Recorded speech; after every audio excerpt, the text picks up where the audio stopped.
Finale NBA 2022. Un match, une preview, enfin un match, une série. C'est Je sûr. m'enflamme un peu. Oh là là, ça se permet. Comment ça va? Bon écoute, prêt pour les finales? Exactement. Ah, mais qu'est-ce que vous faites, Trash Talk? Vous étiez pas là pendant les finales de conf?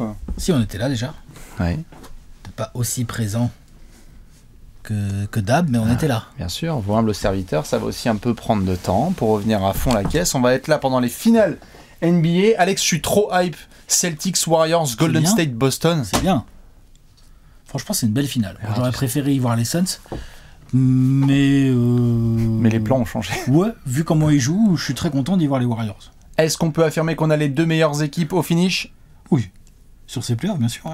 On est corda. C'est une grosse preview qui vous attend avec le Game 1 qui a lieu ce jeudi soir, dans la nuit de jeudi à vendredi. On sera là, vous inquiétez pas, il y aura des allées café, il y aura des débriefs, il y aura tout ce qu'il faut comme d'habitude.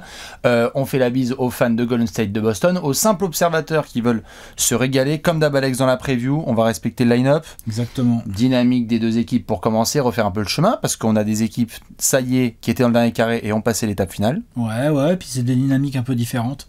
Ça mérite d'être mais il y a quelques points communs aussi. Hein. J'ai vu beaucoup genre tension, rien à voir. Il y a quelques points communs bien sérieux. Tout à fait. Ensuite, on enchaînera avec le fameux hashtag.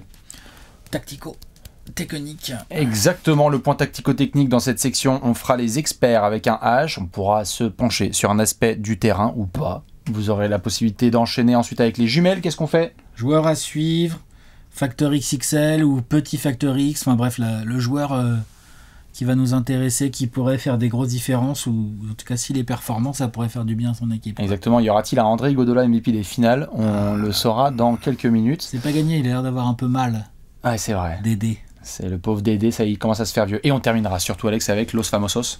Le pronostic, l'avenir. C'est-à-dire que voilà, je crois qu'on met pas les timers dans les previews. Non. Mais vous allez vers la fin de la vidéo, et puis vous verrez, il y a le score de la finale vous est annoncé. Exactement. Et si vous regardez les dernières previews, Voilà. regardez ce qui s'est passé. C'était la vérité annoncée. Oh ouais. T'avais dit 4-3 à Celtics, toi, hein? Moi j'avais dit 4-2 Celtics. 4-3 en finale Miami. C'est réglé. Merci Kyle Lowry. Dont on va reparler aussi un petit peu. Du coup, on ne va pas perdre de temps. On va s'occuper tout de suite de cette dynamique des deux équipes. Et justement, je te propose de parler de ceux qui ont encore les jambes un peu lourdes. Félicitations à Boston après avoir sweepé les Nets, après avoir sorti le champion en titre. Merci, au revoir le numéro 1 de la conférence Est. Victoire en 7 à Miami. Bordel, Boston nous fait des playoffs, Alex. Le sweep des Nets en 7 hein, contre Milwaukee. Ouais, après avoir été mené de 3-2. Tu finis à la maison, hein, mais voilà. Et les hits, j'allais dire. Les Jimmy Butlers. Voilà, les Jimmy Butlers en 7 chez eux. Waouh. Là, c'est toi qui menais 3-2. Par contre, tu t'es fait une vraie frayeur à la maison en ne finissant pas le boulot en Game 6. C'est-à-dire En qu'en face, attention, hein, l'autre. Et LeBron en face. Jimmy Butler Game 6, je pense que certains s'en souviendront. Il y a eu grosse frayeur du côté de Boston parce que tu laisses passer une opportunité, mais comme on en avait parlé dans la preview de cette finale de conférence, l'assurance de ces Celtics, le collectif, la puissance offensive et défensive a pris le dessus. Tu l'emportes 101-96, je crois, sur le Game 7. Vraie libération. On a vu Al Horford, Alex, qui était en train de Première fois de qu'il va en festoyer. finale NBA, Eh lui, ouais, hein. au bout de 37 ans. Ouais. Non, mais c'est vrai, hein. Ça fait plaisir pour ce genre de joueur. Ben oui, bien sûr. Parce qu'il y aura pas mal de premières fois en finale NBA à un côté Boston, forcément. Ça va être un peu moins le cas de l'autre côté, on va en parler.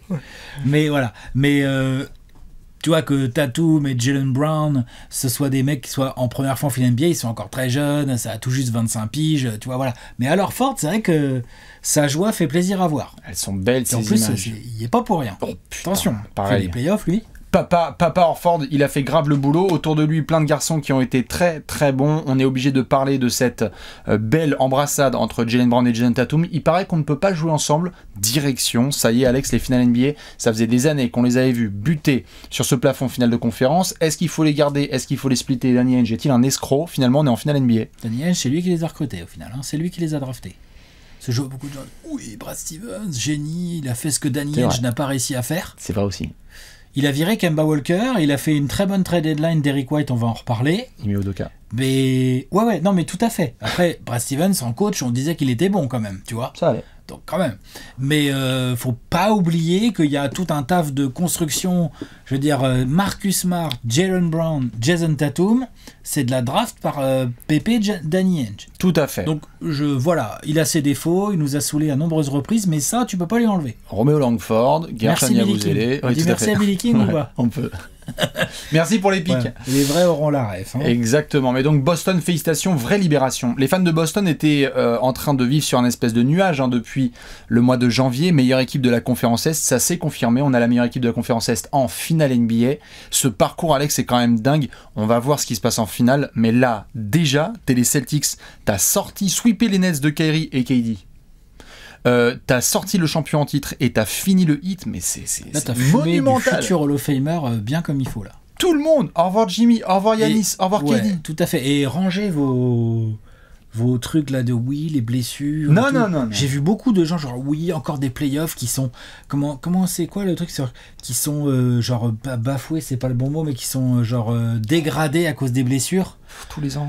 Ouais, voilà, il va falloir réexpliquer combien de fois le concept de chance et de santé et d'intégrité physique dans le sport de haut niveau en fait va falloir. C'est un truc de fou, non? C'est un élément important. Non, les Celtics sont des playoffs de malades. À chaque fois qu'ils ont eu des difficultés, je parle pas du premier tour face aux Nets, mais après contre les Bucks, ça n'a pas été simple de fumer Giannis, même sans Middleton. Oui, il n'y avait pas Middleton, mais bon, fallait se les fumer. T'es mené 3-2. Exactement, on a cru qu'ils allaient les finir. Les mecs, ils se pointent à Milwaukee, ils repartent avec la win dos au mur. C'est énorme. Après Grant Williams. Et ils finissent à la maison, en gros, ils ont éteint. On l'a commenté en direct, ils ont éteint Giannis, ils ont éteint Milwaukee, c'est quand même très très fort. Grosse solidité et ressources mentales. Des blessures aussi, Marcus Smart, Robert Williams. Exactement. Marcus Smart, il a raté des matchs. Alors Ford, il a chopé un petit health and safety protocol vite fait. Robert Williams, il a raté quelques matchs. On assiste à une véritable prise de pouvoir de ces Celtics, quand même relativement jeunes. Je veux dire, le noyau de stars, il est jeune. Jaylen Brown, Jason Tatum. Même Marcus Smart, ça va, il n'est pas encore hors d'âge, mais Robert Williams, il est jeune. Tu vois, Derrick White, c'est pas un vieillard en fait, Derrick White. Ime Udoka, c'est un coach rookie, pardon. Donc, ça, c'est vachement intéressant à voir. On assiste à ça et on assiste aussi à une autre prise de pouvoir. C'est Jason Tatum qui prend la ligue. Il fait un bonjour. Giannis, Butler, KD. Alors évidemment, c'est un travail collectif. C'est clair. Et donc c'est surtout la meilleure équipe qui est en finale NBA aujourd'hui. C'est pas Tatum qui a mis la conférence sur son dos. Il a été énorme à chaque tour. Mais il a été énorme à chaque tour. Il a répondu présent quand il le fallait. Des deux côtés du terrain. Tout à fait. Il a pris les responsabilités défensives quand il le fallait. Et les Celtics, au final, trouvent toujours une solution. Moi, je suis complètement sous le charme de Ime Udoka, alors qu'en début de saison, on se disait, est-il l'homme de la situation ? C'est vrai. Là, aujourd'hui, on le voit dans ses interviews, dans ses conférences d'avant et d'après-match, dans le vestiaire, appuyé là où il faut, cette certitude de se ramener en 7 à Miami et de dire, les gars, voici notre plan de jeu, exécutons-le, jouons rapidement, punissons à l'intérieur. Il y a une sorte de pertinence récurrente des choix de Ime Udoka, où en fait ça se traduit sur le terrain et tu sens que les joueurs exécutent. C'est-à-dire que même quand un Tatum, par exemple, n'est pas trop dedans, là, Jaylen Brown, il y a des soucis de faute, responsabilisons d'autres garçons, et ça, c'est vraiment un coup qui est complet. Même quand il est pas dedans, il arrive à créer, à prendre des rebonds.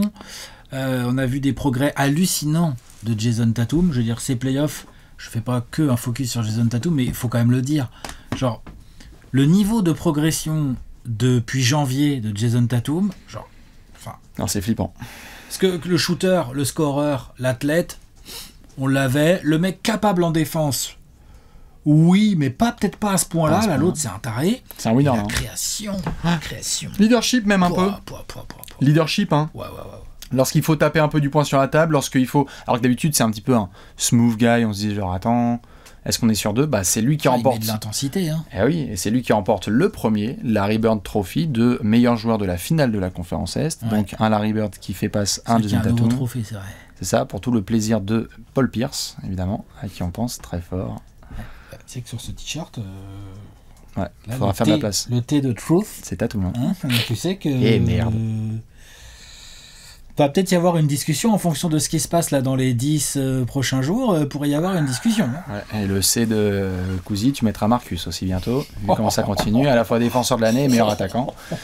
Donc Boston, dynamique exceptionnelle. Tu vas en finale, ça y est, tu y participes. Retour en finale NBA après quelques années à regarder les finales à la téloche. On se disait allez, il faut passer le cap. Ils y sont. Belle expérience à gagner. De l'autre côté, Golden State, on attendait gentiment son adversaire de finale. Tu as géré, on a parlé de la série contre Denver, on a parlé de la série de demi-finale contre Memphis. Tu as géré les Mavs sans trop de problèmes. Non, tu as très bien géré les Mavs. 3-0 et après tu finis. On va pas se mentir, c'est extrêmement bien géré les Mavs. Les Mavs se sont un peu trop laissés gérer à mon goût. C'est-à-dire que par rapport aux séries contre le Jazz ou contre les Suns, où j'ai trouvé les ajustements de Dallas rapides et efficaces, là j'ai trouvé qu'ils avaient mis trop de temps à rentrer dans leur série. Un cran en dessous. Et puis en face ça rigole pas du tout. Quoi. Toujours une solution, tu vois tout de suite l'expérience des Stephen Curry, Klay Thompson, Draymond Green. Et on parle du niveau tactique des Celtics. Non. Là il y a un client en face. L'utilisation de Kevin Looney, franchement c'est un modèle. Après, on pourra parler de comment ils ont transformé Andrew Wiggins, par exemple, effectivement. Mais l'utilisation de Kevin Looney, où tu le sors comme ça sur le Game 6 face aux Grizzlies parce que tu as un problème de taille. L'autre, on l'a comparé à Moses Malone pendant une semaine. Hein, non mais c'est vrai, c'est un truc de fou. Après, il a été bon là. Et attends, il a été grave bon. Il tourne en double-double contre les Mavs. Et il le fallait parce qu'on parlait du secteur intérieur. 11 rebonds. Oui, on parlait du secteur intérieur de Dallas et on se disait, il y a des choses à prendre. Bon, il s'est régalé. Hein. Il s'est régalé. Et du coup, la dynamique des Warriors, franchement, elle est quasi parfaite. Il y a quelques accros, il y a quelques coups de moins bien, tu vois, contre les Celtics, là, on peut toujours se dire, ouais, si Ja Morant se blesse pas, contre les Grizzlies, pardon, n'importe quoi. Voilà, si Ja Morant se blesse pas, oulala, machin et tout. Oui, il y a des petites vagues comme ça, mais dans l'ensemble, Curry fait grave son taf. Draymond Green est là en patron. Wiggins, putain. Le bon poster qu'il faut sur Luka. La bonne défense. Genre, c'est quoi la prochaine discussion? C'est les two-way players en NBA, Kawhi Leonard, Wiggins. Ça suffit. Qui on prend? Non, George Wiggins. Sa saison est énorme. On l'avait vu All-Star. On se dit genre ouais. Là, il a confirmé sur les playoffs. Il a pris les bonnes responsabilités des deux côtés du terrain. Donc Wiggins a été vraiment bon. Moi, ce qui m'a impressionné, c'est que Golden State, vraiment, tu voyais qu'il y avait une classe d'écart. C'était la découverte de finale de conf pour ces Mavs de Kidd et de Doncic. Tu vois qu'en fait, ils mènent 2-0. Et c'est géré. T'es au Chase Center, tu fais le travail. Tu te ramènes à Dallas, tu mets la tête définitivement sous l'eau. Le bon 3-0 qui fait mal. Ouais. Parce que quand il faut terminer le boulot dans une ambiance qui est pas top, tu sais que les gars vont faire le travail. Le travail de Draymond, la patience de Steph et de Klay, le fait que chacun y trouve son compte et que même quand tu penses avoir trouvé une faille, en fait les mecs se réajustent, tu sentais qu'on parlait de multiples Hall of Famers qui étaient contre une équipe vraiment en découverte totale. Résultat, tu mènes 3-0, ils ont fait leur Warriors, donc, comme tu disais face aux Grizzlies, ils laissent passer le match 4, ils se disent vas-y, non mais mettez-en 50. L'intensité, le physique, la jeunesse, le côté athlétique des Grizzlies les a bien saoulés. Et c'était beaucoup moins le cas contre les Mavs, du coup ça donne plus la sensation de balade contre les Mavs. Mais tu te rappelles dans la preview de saison régulière, où nous avions bien évidemment dit que les Warriors et les Celtics allaient en finale NBA. Regardez mon bracket. Hein. Notre question de la mort là sur les Warriors, c'est est-ce que une équipe qui a Klay, Steph et Draymond en santé est contender? Là on a la réponse, oui. Oui, c'est-à-dire que c'est hyper dur de battre 4 fois une équipe qui a Stephen Curry, Klay Thompson et Draymond Green en santé, coaché par Steve Kerr. Coaché par Steve Kerr. Au passage, coaché par Steve l'autre, bonjour. Hein. Tout à fait. Non, mais bien sûr, ils sont en forme et tu retrouves donc du coup une avantage du terrain en finale pour le coup. Oui. Avec les conneries des Suns et tout ça là, et du Heat et des Grizzlies ce qui sont que 3e de l'Ouest. Bien sûr. Amis, les Warriors. Et pourtant, ils vont commencer la finale NBA à domicile parce qu'ils ont un meilleur bilan de saison régulière. Ils ont 2 victoires de plus, je crois 53 contre 51 Boston. Donc souvenez-vous de l'importance de la saison régulière parce que quand tu bailles et qu'après tu te retrouves en juin, t'es bien content de démarrer au Chase. On a 2 équipes qui arrivent avec des belles dynamiques en playoff et ça se confirme. Complètement. Capacité à remporter ces matchs à domicile et à l'extérieur, aucun problème. Tu dis à Boston de se balader. Où est le problème? On va à Milwaukee à 3-2. Personne. Ils ont peur de personne. Ils viennent de gagner en 7 à Miami le Game 7 et ils ont gagné un Game Milwaukee. 6 de ouf à Milwaukee. Les mecs, ils ont peur de rien du tout. Et quelque part, Golden State, on l'a vu contre Memphis, on l'a vu contre Denver, on l'a vu contre Dallas. Ils ont s'en déjà tout tapent. vécu. Oui, ils veulent 48 minutes sur un terrain avec 3 arbitres et du public, et ils vont essayer d'en remporter 4. Ils le savent, ils sont à 2 semaines, potentiellement, d'un truc complètement dingue, où 2019 se termine, Clay en PLS, KD se barre, 2 années sans les playoffs. La première année où tu retrouves ce groupe au complet en playoff, ils sont en finale NBA à domicile. 6e finale en 8 ans. Sur les 5 premières, ils en ont gagné 3. Bon, ils n'ont pas toutes gagné, hein. Ils sont sur un 3 sur 5 pour l'instant. C'est pas mal du tout. Est-ce qu'ils vont être à 4 sur 6 ou à 3 sur 6 ? On verra. Est-ce que Boston va rattraper nos amis les Lakers dans les franchises? C'est autant Boston, il y a un côté solidité mentale, il y a un côté aventure incroyable, il y a un côté épopée génial pour ce groupe, cette construction avec Udoka, Brad Stevens qui laisse le coaching façon Popovich et hop, qui se met en general manager. Enfin, tu vois, genre... Non, c'est un truc exceptionnel. Mais de l'autre côté, en face, genre bonjour l'équipe en mission. Genre, les garçons, même Jordan Poole et tout, tu vois, les mecs, ils sont tous, certains ont envie de goûter pour la première fois Wiggins et Jordan Poole à une première bague, et les vilains anciens qui ont connu l'épopée 2015-2020 se disent. Puis c'est fort, hein, ce qu'ils font. Remettons l'horloge. J'ai parlé de Looney, on a parlé de Wiggins. Mais tu viens de dire Jordan Poole, tout à fait, c'est un développement pur produit maison, ça. C'est magnifique. Pur produit maison. On a vu un peu de Kuminga, un peu de Moody, un peu de machin. Il se permet. Ils avancent, hein. C'est une équipe contender, c'est une équipe qui est en finale NBA, et donc du coup, au niveau des dynamiques, juste pour boucler, point infirmerie, on a des vraies incertitudes sur la situation Robert Williams, parce qu'il était quasi impossible de bouger normalement en finale de conférence, là, c'était trop compliqué. Il était en galère. Vraie galère, on a eu Marcus Smart en effet qui a été aussi un petit peu blessé. Il devrait jouer, il sera pas à 100% Smart, mais il devrait jouer, je pense. Iguodala qui est évidemment sur le Teco, donc on va voir ce que ça donne, parce qu'il était notamment revenu pour ça, hein, pour participer à une nouvelle finale NBA. Mais Boston est un peu plus cabossé, allez. Ils ont joué 2 matchs de plus sur les playoffs. Ils ont surtout joué, je pense, des séries beaucoup plus vénères. Les Bucks et le Heat... je veux pas faire offense au Jazz ou Grizzlies, ça joue vénère. Mais les Nuggets et les Mavs, c'était quand même un peu moins dur. C'est moins agressif. Un peu moins vénère. Tu repars avec les ailes un peu moins cramées. Ouais. Donc sur la dynamique des deux équipes, félicitations aux fans de Boston, félicitations aux fans des Warriors. On va devoir enchaîner, Alex, tu le sais, avec le petit hashtag tout à fait les deux sorties. C'est l'heure du point tactico-technique. Dans cette section, on va se pencher sur le terrain en lui-même. Avant de parler des joueurs, est-ce qu'il y a un point que vous allez surveiller précisément? Alex, quel est ton point tactico-technique? L'agressivité vers le cercle des Celtics. Je pense que c'est une des clés de ces finales. On a les 2 meilleures défenses de saison régulière face à face. Et je vais pas regarder les ratios défensifs sur les playoffs, mais c'est un peu plus dur à comparer parce que les mecs jouent pas les mêmes équipes. Donc pour moi, ça a moins de sens. Mais 2 excellentes défenses en playoffs et les 2 meilleurs ratios défensifs de la régulière. C'est quand même pas rien. Cette série, c'est un défi pour les 2 attaques. L'attaque des Warriors, parce qu'elle a jamais joué une défense aussi énorme et aussi relou et aussi polyvalente que celle des Celtics. Je veux dire, on pourrait faire une preview entière juste en parlant de la défense des Celtics ou juste en parlant de l'attaque des Warriors. Voilà, donc du coup je pense que pour les Celtics, il y a un aspect tactique très important, c'est que leur attaque a montré parfois des trous d'air que un coup Tatum, un coup Brown, un coup la réussite à 3 points de Grant Williams ou de Rutherford ont réussi à boucher, puis comme tu l'as dit, ils trouvent des solutions collectives. Là, attention, c'est un autre animal que tu as en face, c'est un animal très très méchant et très intelligent, mais qui a quand même une particularité qui peut s'avérer devenir une petite faiblesse, je pense, que les Celtics pourraient mettre à profit, c'est que tu n'as pas de vrai rim protecteur, quoi. T'as pas vraiment... Il n'y a pas Brook Lopez, il n'y a pas Adebayo. Et voilà, il n'y a pas Adebayo, il n'y a pas Giannis, enfin tu vois, genre, voilà, quoi, c'est quand même pas le même délire. Même si, effectivement, Draymond Green,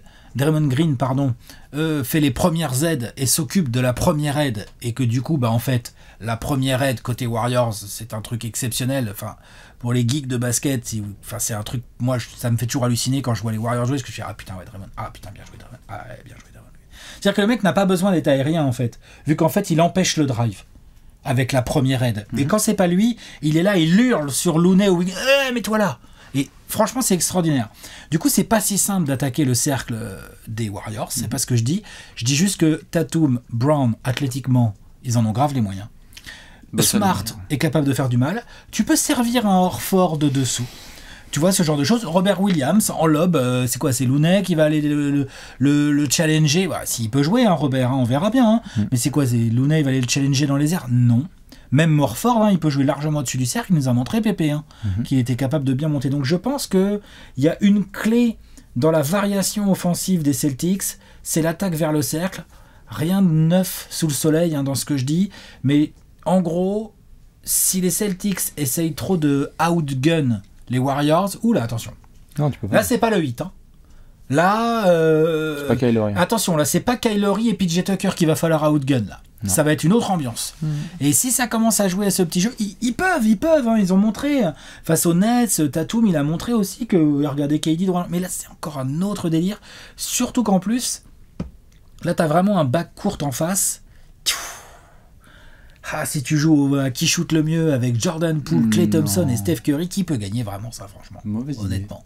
Donc, je pense que un des saluts offensifs en termes de scoring, comme les deux équipes sont capables de très très bien défendre, si jamais les Celtics se font embourber dans la défense des Warriors, qu'ils n'arrivent pas à attaquer le cercle, ils vont vraiment passer un mauvais moment. S'ils arrivent bien à créer des brèches et à faire des fautes au peu d'intérieur qu'il y a aux Warriors, tu fais sortir Looney, ils font quoi? Ou Draymond Green en fall trouble, ils font comment? Tu vois? Donc ça, je pense que c'est une grosse clé pour les Celtics, c'est attaquer le cercle. Jaylen Brown, là, faut qu'il y aille, là, faut passer l'épaule et... Ils sont plus... Boston donne l'impression d'être plus athlétique et plus grand globalement que Golden State. Ils le sont. Et ils le sont. Et donc c'est vrai que si tu vas vers le panier, demandez aux fans des Warriors ce que ça donnait lorsque Ja Morant baissait l'épaule et allait vers le panier, lorsque Jaren Jackson Jr., oui tout à fait, mais en tout cas sur les séries qui ont été jouées par les Warriors, lorsqu'ils ont joué Ja Morant et Jaren Jackson Jr., sur pénétration, tu sentais que ça demandait le travail de toute une ville de boxer au rebond et de pas se prendre des N1. Parce que Ja leur a fait très peur sur le début de série. Après, il y a eu les blessures, etc. On a vu. Mais je suis d'accord. Si Boston arrive, comme ils l'ont montré contre Miami, hein, lorsqu'ils ont été saoulés de prendre trop de tirs extérieurs et qu'ils sont retombés dans leur travers offensif, Udoka disait, allez, on y retourne et on va plus dans la peinture. Smart, il est... Brown et Tatum, ils sont trop longs. Horford et Williams, ils sont plus grands que les autres. Ils sont longs et athlétiques, bien sûr. Et même Grant Williams... Il est petit, mais ça va pas lui faire peur d'affronter un Draymond en fait, parce qu'il va se dire genre, frère, on se regarde dans les yeux. Donc, je suis d'accord, le nombre de lancers provoqués d'ailleurs va être important, parce que Golden State est une équipe qui provoque pas tant de lancers que ça. Non, c'est pas si Boston les défonce à ce jeu-là, la série peut être longue. Ça peut vachement... En tout cas, ça peut poser de vrais problèmes à la défense des Warriors. Et attention, ils sont capables de trouver des solutions et tout, mais je pense que si Boston se discipline bien pour utiliser des lignes de drive au profit de Tatum, Smart et Brown, déjà, pour commencer, ça va bien faire chier les Warriors. Je suis bien d'accord. Moi, je vais me pencher, côté Golden State, sur cet avantage qu'ils ont et qu'ils vont devoir exploiter. L'expérience, le vice, le mental. On y va. On est sur une équipe de Hall of Famer qui connaît très bien les finales NBA à Boston. Ils nous ont montré qu'ils n'avaient pas peur du contexte. Hein. Les mecs, ils se pointent en déplacement, il y a des Game 7, ça tremble pas. Mais, à chaque fois qu'on passe à round, les joueurs le disent, tu augmentes d'intensité. Toutes les caméras du monde, là, vont être placées sur cette série. Comment ça se passe lorsqu'ils commencent à avoir les petits vices des Warriors? C'est-à-dire, je sais comment bien provoquer les fautes. Donc tu es gentil, tu vas aller sur le banc. Donc on foire tes rotations. Comment est-ce que cette fois tu t'ajustes? Je dis pas que c'était easy contre Milwaukee et contre Miami, pas du tout, mais Milwaukee, on a vu qu'il y avait un gros absent, et contre Miami, même s'il y a eu un gros Jimmy Butler, tu sentais que c'était un énorme mec contre toute une équipe. Là, c'est une machine en face. Là, tu fermes un trou, il y en a deux autres qui ressortent. Donc, au-delà de l'aspect gros collectif face à gros collectif, j'ai hâte de voir si Golden State montre très vite dans la série que c'est l'équipe la plus expérimentée. Donc, je sais pas si tu peux te permettre autant d'attendre le fameux troisième quart-temps où tu vas pouvoir te libérer. Non, Boston, ils ont montré qu'ils étaient sérieux. Dès les 2 premiers matchs, ils vont être sérieux au Chase Center. Donc du coup, est-ce que tu arrives stratégiquement? Est-ce que Steve Kerr va nous préparer 2 ou 3 rotations auxquelles on s'attend pas, qui font qu'en fait, merde, on avait prévu ça, mais le niveau d'intelligence de ces gars-là fait que, pour Boston, la lumière est un tout petit peu trop brillante. découverte des finales NBA pour ces mecs-là, pour la Steph plupart. Curry, dès le premier match, Marcus Smart ou pas, il est à 18 points à la fin du premier quart. Exactement. Tu vois tout à fait. Et en fait, c'est plus le même délire. C'est ça. Donc, côté Boston, je pense pas qu'ils aient peur de se prendre une vague, mais Golden State n'aura pas peur du moindre concept. On parle de garçons là qui sont retournés en finale NBA après avoir connu 3-1 lead contre les Cavs, après avoir remporté les titres à domicile, à l'extérieur. Ces mecs connaissent absolument tout. Boston ne connaît pas grand-chose. On s'est extasié sur le fait que, à leur forte découvrir les finales NBA, qui a de l'expérience de finale NBA dans ce groupe ? Personne. Personne, même au coaching. Steve Kerr, il affronte Ime Udoka. Donc ça veut dire que Steve Kerr ne peut pas se permettre, s'il veut que la série soit courte, de laisser une discussion sur le coaching. C'est-à-dire que lui et Kenny Atkinson et Mike Brown doivent dire « Ok, on a un plan parfait, on a été bien joué aussi par Boston en saison régulière. Attention, les Celtics ont bien joué contre Golden State. Donc, je vais suivre de très près les vices, l'expérience, les petites choses qui font la différence. Parce que je m'attends à une série assez serrée, à titre perso, on en fera le pronostic après. Mais je sais pas ce que tu en penses sur cet aspect un peu de un monstre à 3 têtes de Hall of Famer qui va rencontrer des petits. Est-ce que c'est une sorte de Miami Thunder 2012 où en fait t'as OKC qui fait une petite surprise au début, mais après le patron dit ok, nous on a Batier, Wade, il y a des mecs qui connaissent tout, Aslem, etc.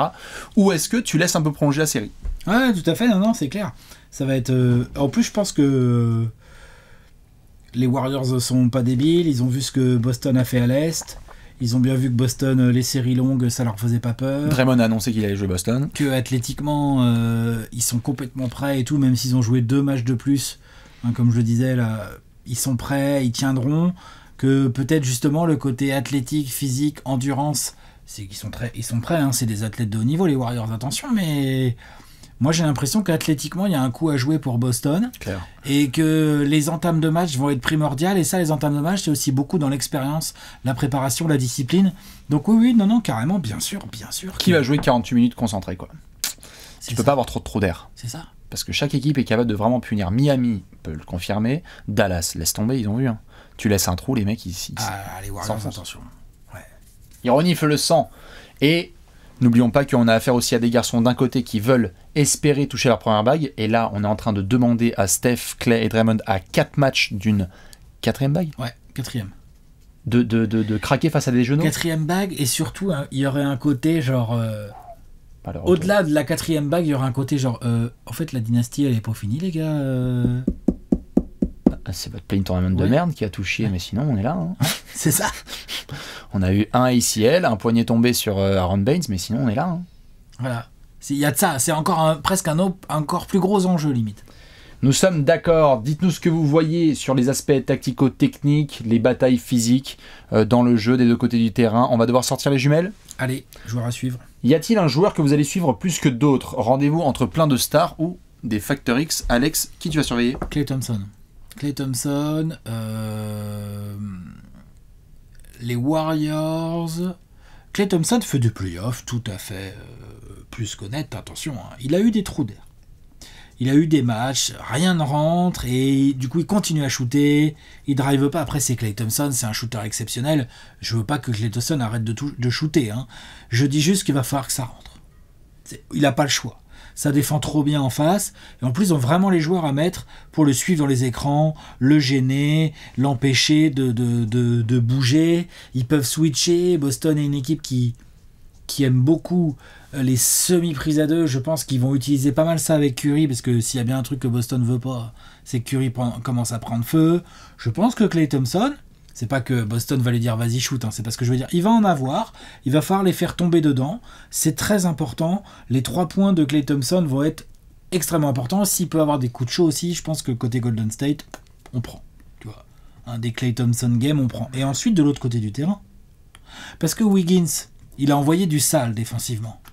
Je pense qu'on va lui dire bon, donc mon pote, tiens, Doncic c'était bien, tiens, Tatum maintenant. On va lui dire ça à Wiggins. Vas-y, premier rideau. Après, il y a tout ce qui s'organise, que je disais tout à l'heure, la première aide et tout, Draymond, Kevin Looney, ça. Mais il y a Jalen Brown aussi.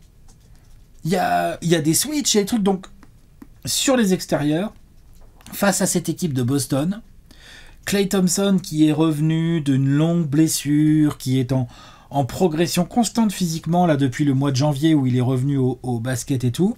Là, gros défi.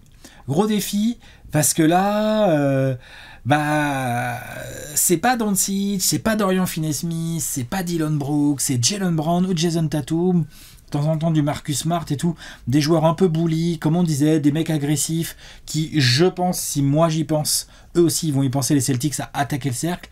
Le premier rideau des Warriors va être très important. Klay Thompson en fait partie, donc le niveau de jeu que Klay Thompson va pouvoir proposer des deux côtés du terrain pourrait tout à fait être un truc de débrief d'après-match. On fait, en même temps, Klay Thompson, quand il met 24 points et qu'il défend comme ça, qu'est-ce que tu veux, comment veux-tu battre les Warriors ? C'est le combienième meilleur joueur des finales. C'est ça. C'est ça. C'est le 3e, le 6e. Voilà. Et puis, est-ce qu'il se prend des sauces par Jaylen Brown en tête-à-tête, ou est-ce que Jaylen Brown, il passe un mauvais moment parce que Klay Thompson est un vrai bon défenseur, intelligent. Ça aussi, ça compte. Ouais, Klay. Et puis au retour, il a été tellement ému de se dire je rejoue et je suis à nouveau en finale NBA. Enfin, le mec, la dernière fois qu'il a mis un orteil en finale NBA, c'est un trauma. Il était en train de faire un game 6 de port et il s'est fait le genou. Non, mais bien sûr. Donc, très très important, rôle essentiel. Sacré Klay. Killer Klay. Je vais partir sur Monsieur Marcus Smart. Ah, évidemment, on va attendre tous les autres. Le défenseur de l'année va avoir plein de missions, on le sait, switcher dans tous les sens. Mais je pense qu'il aura très probablement un Steph pas loin de la culotte, quoi. Ouais, je pense. Et donc, quelque part, Stephen Curry a le dernier caillou du gant magique à rajouter, c'est-à-dire MVP des finales avec une 4e bague. Et là, à ce moment-là, on fera l'update du top 100 all-time. Quelle série nous propose Marcus Smart ? Alors, il y a des matchs où c'est extraordinaire. Il est trop bon en défense, il fait les différences, il va faire des hustle plays. C'est-à-dire qu'il y a les deux côtés, lui aussi. Tout à fait. Mais lui, c'est les montagnes russes. C'est-à-dire, lorsqu'il joue, comme il l'a fait notamment au Game 7, là contre Miami, waouh, alors là, Marcus Smart, mais il n'y a rien à redire. Le mec, même si à la fin, il les a fait flipper de fou parce qu'il a pris des 3 points, mais c'est toute l'expérience Marcus Smart. C'est toute l'expérience Marcus Smart, c'est-à-dire que le mec, il va te faire une défense de zinzin, il va te rentrer des très gros tirs. Putain, la série qu'il a fait notamment contre Milwaukee, pareil, lorsqu'il a fallu rentrer des gros shoots en déplacement, il était là. Et donc, dans cette série, qui est Marcus Smart ? Marcus Smart qui a un historique avec les Warriors, puisque je rappelle que la blessure de Steph en février-mars... C'est vrai que c'est Marcus Smart, mais bon, franchement, il fait pas exprès. C'est pas ce que je dis, mais il va être accueilli bien comme il faut. Ah oui, ça... Et donc, du coup, qui est le garçon dans quelle direction nous emmène Marcus Smart ? C'est toujours une grande aventure. Pour les fans de Boston, et ça depuis des années, parfois, t'as envie de... Certains l'ont dit, en fait, à la fin du Game 7 contre Miami, si Boston perd ce match et choke et Jimmy Butler prend son 3 points, il est en place publique et tout le monde le fume. Bien sûr. Parce que même s'il fait un gros match, il prend des shoots catastrophiques et les gens auraient dit putain mais Marcus Smart, mais mec. Mais il est sauvé par cette victoire et il a contribué à cette victoire, donc du coup c'est toujours une pièce ou l'autre. Il n'y a jamais de juste milieu. Qui est Marcus Smart dans cette série ? Est-ce qu'en effet, on va dire le défenseur de l'année était à la culotte de Stephen Curry ? Stephen Curry nous avait une finale genre 2016 et tout, genre un peu... les shoots sont pas rentrés. Et dans le jeu en lui-même, tu parlais de l'agressivité de Boston vers le panier. Golden State, comme je disais, n'est pas une équipe qui provoque tant de lancers francs que ça. Il va falloir que le premier rideau de Boston soit très très bon pour éviter que un Steph, lorsqu'il se retrouve la plupart du temps à 8 mètres du panier, ne puisse pas passer l'épaule et créer toutes les différences. Ou quand Steph baisse l'épaule, alors là c'est un bordel parce que t'as Wiggins qui coupe, que t'as Jordan Poole qui est dans le corner, que t'as Draymond qui fait des écrans non porteurs. Donc je vais surveiller Marcus Smart. Quel plus beau challenge pour lui que de dire t'es défenseur de l'année et tu vas affronter Steph à 4 potentielles victoires d'être un Finals MVP. Sur le résumé, sur le CV de Steph, c'est tout ce qu'on attend. Non, mais de toute façon, ça symbolise bien tout le challenge pour cette défense extraordinaire qu'est celle de Boston face à l'attaque des Warriors. Exactement. Le patron de la défense doit donner le ton face à une attaque où en fait on est complètement halluciné à chaque fois. Ouais. Klay Thompson, Marcus Smart. Il y en a plein d'autres qu'on va surveiller. Évidemment, les duels à l'Orford Draymond Green, très important aussi. La rotation sur le banc, qui va remporter la bataille des bancs ? Dans tous les cas, ce qui est sûr, c'est qu'on va donner un pronostic. Bataille de coach, là, les deux produits de Popovic, un peu. Le petit tree. C'est drôle. On va faire un petit prono ? Allez, on y va, l'avenir. Pronostic time. Alors, combien va y avoir dans cette série ? Boum. Paf. Ouais. Vous le savez, dans cette section, on donne l'avenir, on vous donne notre pronostic. Et donc, Alex, lorsque tu vas pouvoir faire le geste et indiquer à Léonce de mettre le gros bandeau, tu nous donnes ton pronostic et ton explication. Pronostic Boston 4-2. Boston champion. Boston champion ? 4-2. Je rigole pas pour ça. J'ai Boston 4-2, la cote, comme vous pouvez le voir dans le magnifique bandeau là, avec la cote de nos amis de Paris en Sport, elle est à 6. C'est pas la cote la plus probable, là, vous savez, on regarde dans les previews et tout. Il y a plusieurs cotes mieux notées, si j'ose dire ainsi, sur cette série.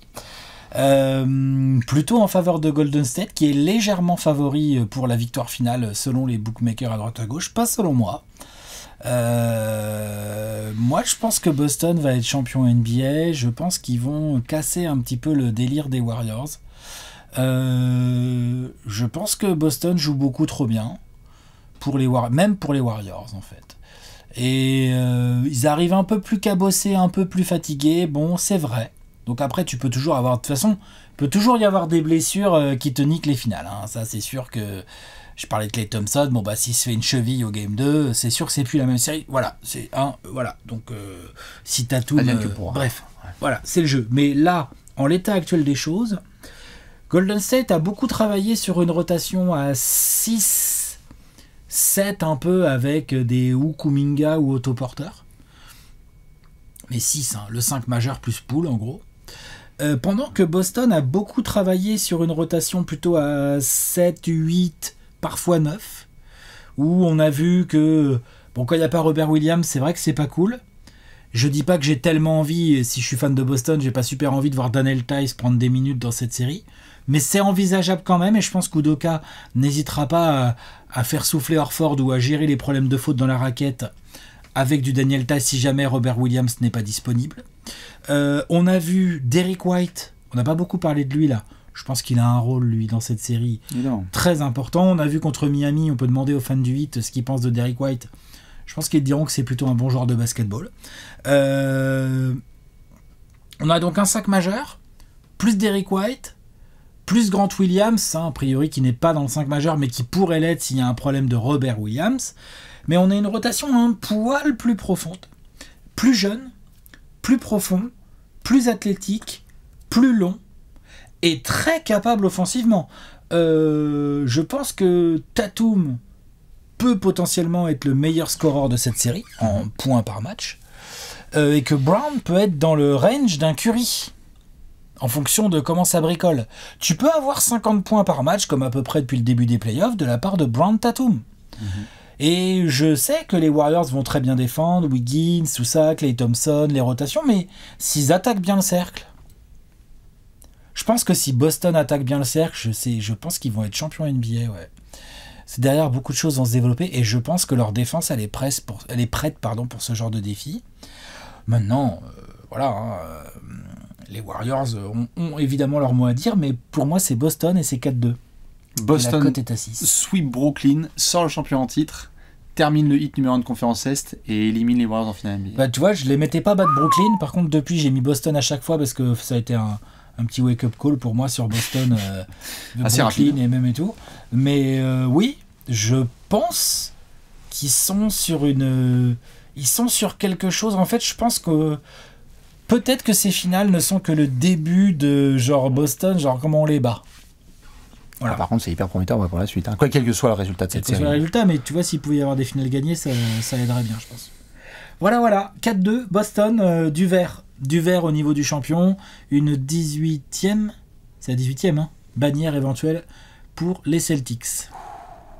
Et donc, du coup, évidemment, ce thé qui pourrait peut-être être utilisé autrement, même si ça va en énerver certains. Waouh, s'ils y arrivent, c'est incroyable. J'ai mis 4-2 parce que pas l'avantage du terrain, donc je pense quand même, là en 7, attention, s'ils finissent en 7 là-bas, attention. 4-3 Warriors. Donc serré quand même aussi. C'est serré. Bon, déjà, j'en veux 7. Hein. Donc, c'est la loi. Si on a 7 et qu'ils ne le gagnent pas, les Warriors, attention par contre. Avantage du terrain pour Golden State. Ouais. J'ai du mal à pronostiquer contre Draymond Green, Stephen Curry, Steve Kerr, Klay Thompson à 4 victoires d'une 4e bague, de remettre l'église au centre du village et de dire, les gars, nous sommes meilleurs. Avantage d'expérience. Désavantage par rapport à ce que tu as dit, athlétique, je suis d'accord. Mais athlétique, défense intérieure, peut-être sur tous ces éléments-là, Boston peut appuyer fort. Boston m'a fait peur par moment. Ouais. Ils ont eu quelques quelques gros trous. Golden State est capable d'avoir des gros trous sur un match, mais je trouve que Boston m'a montré dans les matchs qu'ils étaient capables d'avoir des espèces de moments de on arrête de bien jouer et de savoir sur quoi appuyer, et tu ne peux pas faire ça contre les Warriors.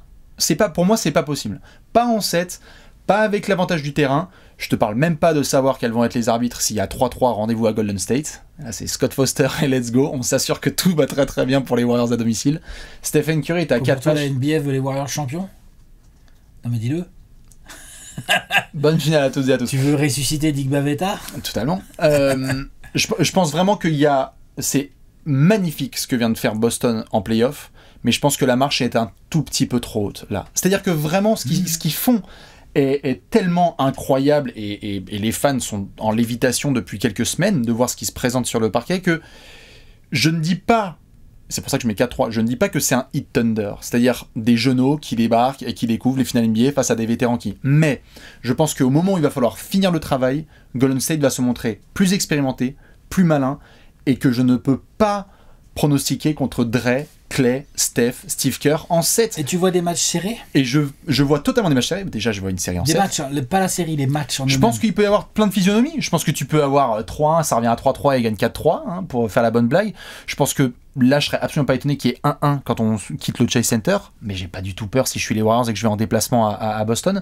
Il peut y avoir des matchs serrés. Moi, je pense vraiment que toutes les critiques qui ont lieu sur les finales de conférence vont être totalement balayées par ces finales. Je crois qu'on va vivre des très très grandes finales. Moi, je pense aussi. Je pense, parce que le niveau intrinsèque de cette équipe, ça ne va pas... de défense de ouf. Hein. Oh là là. Et je vais te dire, là où je suis content que tu mets Boston et moi Golden State, au-delà du fight au finish, c'est que j'en parlais dans la preview contre Miami justement et le round précédent. Boston coche tellement de cases d'équipes championnes. Donc il me semble dangereux. C'est le plus beau challenge possible pour eux. Ils ont peut-être le meilleur joueur de la série. Hein. Et ils ont peut-être le meilleur joueur de la série. Mais Stephen Curry est à 4 matchs de faire le truc sur lequel on n'arrête pas de le tanner. C'est va chercher ton Finals MVP. Vas-y à domicile. Baptisez le Chase Center. N'en faites plus un cimetière indien. Montrons qu'en fait, quand on est en complet, nous sommes, comme tu l'as dit, dynastie, c'est le terme. Donc je vois une victoire en 7 des Warriors à domicile. Je pense que même s'il peut y avoir des petites différences sur le banc, on peut dire on préfère un Pritchard, on préfère un Grant Williams ou Daniel Theis comme tu as parlé. Attention aussi à ce qu'il y a en face. Je pense que ça va beaucoup jouer sur le rendement de Poole et le rendement de ou Grant Williams ou Pritchard justement. Mais voilà, après les autres, c'est juste pour c'est juste que tu sais que dans les séries un peu longues, les tactiques, les 5 minutes par-ci d'un mec, en fait, j'arrive pas trop à voir, mais ils vont peut-être trouver Golden State, il va trouver Kerr. Hein. Ouais. Kerr, il regarde la preview, il fait mais gros. Bien sûr. Là, je vais faire jouer Otto Porter Jr. 12 minutes par match en fait. Tout à fait. Et pour défendre sur ta tour. Bien sûr. Et pour finir, autant je trouve que Boston avait un avantage, c'est-à-dire d'affronter un gros Jimmy Butler, pas très bien entouré, d'affronter un gros Giannis, il lui manque Middleton, et d'affronter les Nets qui n'étaient pas construits vraiment et solides. Putain, c'est les Golden State fucking Warriors quand en face les mecs. C'est l'heure de rajouter la bague, la 4e, et de dire les gars, on est l'équipe de cette génération, et on a remis les points sur les en fait. Warriors en 7. Ok. Celtics en 6 pour Alex, Warriors en 7 pour Bibi. Toi Léonce, tu me dis quoi? Désolé. Warriors.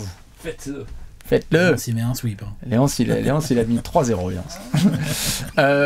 Dans tous les cas, dites-nous vous ce que vous voyez sur cette incroyable finale NBA. On va se régaler dès ce jeudi soir au Chase Center, Game 1, Golden State contre Boston. Comme d'hab, je vous fais plein de bisous. Alex, un petit mot de la fin? Oui, le petit mot de la fin, c'est que c'est quand même intéressant de voir que toi, ton pronostic, c'est ce qui, selon la bookmaking principale, est le plus probable. Tout à fait. Le 4-3.